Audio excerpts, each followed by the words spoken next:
السلام عليكم ورحمة الله، عاملين ايه؟ لو انت بتاخد مضادات حيوية منك لنفسك والفترات طويلة من غير ما ترجع للدكتور فانت محتاج تسمع لي. طيب، ليه الدكاترة البشريين بيقولوا لنا دايما ما تاخدوش مضادات حيوية من نفسكم وما تاخدوهاش لفترات طويلة، ومش كل مضاد حيوي ينفع معاك؟ يعني اللي نفع مع جارتك مش هينفع معاكي، واللي نفع مع بنتك مش هينفع معاكي. طيب ليه؟ هو ده مش رخامة منهم، ومش عشان عايزينكم تيجوا كل كشف وتدفعوا فلوس. الدكاترة مش كده. كل الفكرة ان البكتيريا، لو هنتكلم عن البكتيريا يعني البكتيريا بتحور. يعني ايه بتحور؟ يعني بتقاوم المضاد الحيوي اللي انت بتاخده احيانا لو انت اخدته لفترات طويلة ومن نفسك. طيب بتحور ازاي يعني يا دكتور؟ يعني انت عايزه تخلينا نصدق بكل العقل، يعني عايزانا نصدق ان البكتيريا الكائن الدقيق اللي احنا مش بنشوفه، اللي هو اصلا ما عندوش عقل، ممكن يحور علينا؟ طب ازاي؟ هي حاجه مش مناعه قوي، لكن هي شبه الجهاز المناعي بتاعنا. كل الفكره ان في بكتيريا بتطلع المواد دي احنا بنسميها انزيمات. الانزيمات دي ممكن تكسر المضاد الحيوي اللي انت بتاخده، وبالتالي المضاد الحيوي ما يشتغلش معاك. ده في حال ان انت خدته من نفسك لفترات طويله جدا جدا تبدا تقاومه. طيب ايه تاني؟ هي ممكن كمان ان هي المضاد الحيوي عشان يشتغل لازم يروح مكان معين جوه البكتيريا، مش في اي حته، لازم يروح مكان معين. تمام؟ يكون مضاد حيوي وطريقه شغله. طيب في حال ان البكتيريا بدات تحور عليه، يعني عارفين لما حد يسأل حد هنا في مصر ويقول له انت عارف المكان الفلاني، فيبدأ يقول له انا عارف، ويبدأ يوصف له الطريق ومش عارفه ايه، وفي الاخر الراجل يتوه اصلا لمجرد ان الراجل اتكسف يقول له مش عارف.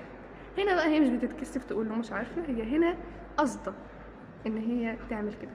هي قصده تاخده من ايده وتقول له انا عارفه الطريق، تعالى انا هوديك، وتوديه مكان تاني خالص عكس عكس اللي المضاد الحيوي عايزه، عكس اللي هو هيشتغل عليه، وبالتالي ما بيشتغلش. طيب ده في حالك من حالين، يا اما اخدته لفترات طويله جدا واخدته من نفسك. المضاد الحيوي ما يتاخدش بالطريقتين دول ابدا، له كورس معين، فتره معينه الدكتور بتاعك بيحددها، 3 ايام مثلا، اسبوع، شهر او اكتر. يعني وليكن احنا عندنا في الطب البيطري عندنا مرض بيجي في الطيور، ماشي؟ المرض ده له مضاد حيوي، كورس للمضاد الحيوي بتاعه انا ما اقدرش اديه اقل من 21 يوم. يعني لازم الكورس يكمل 21 يوم، وال21 يوم على بعض. لو وقفت يوم عيد يا عبد المجيد، ارجع من الاول تاني. فليه من الاول؟ ليه؟ المضاد الحيوي ده كورس بيتاخد على بعضه، محدش يقدر ياخده من نفسه نهائي، وما تخليش ما تساعدش البكتيريا ان هي تقاومه، لان ده مش بيضرك انت بس، هو بيضر ناس كتير تانية. وخد بالك لو قعدت تاخد مضادات حيويه مختلفه، ده هيخليك تقول على الدكتور اول حاجه ان هو مش بيفهم، ودي حاجه مش حقيقيه. تاني حاجه هيخلي البكتيريات اللي عندك، او يعني الامراض اللي بتصيبك لا قدر الله، ما تروحش من عندك. يعني انت ممكن تفضل تاخد مضادات حيويه بانواع مختلفه، كل الحاجات دي البكتيريات اللي عندك تبدا تقاومها، فيبدا بعد كده انت ما ينفعش تاخد اي مضاد حيوي، هتلجأ بعد كده لطرق علاج مختلفه جوه المستشفى نفسها، ودي بتكون غاليه قوي قوي، وغالبا مش يعني المضادات الحيوية هي الأساس في الموضوع. فبلاش تعمل كده في نفسك، وبلاش تعمل كده في اللي حواليك. الموضوع عالمي جدا، يعني مش موجود في مصر بس، هو موجود في كل حتة في الدنيا. فما تساعدش البكتيريا ان هي تحور علينا ولا عليك. ولما تاخد مضاد حيوي لفترة طويلة وما يشتغلش معاك، يعني ما يديش اي تأثير عليك ولا اي استجابة، قبل ما تروح للدكتور اعرف اسمه، ولما تروح للدكتور قول له انا خدت فلان الفلاني وما نفعش، علشان المضاد الحيوي دي عندنا عائلات. تمام؟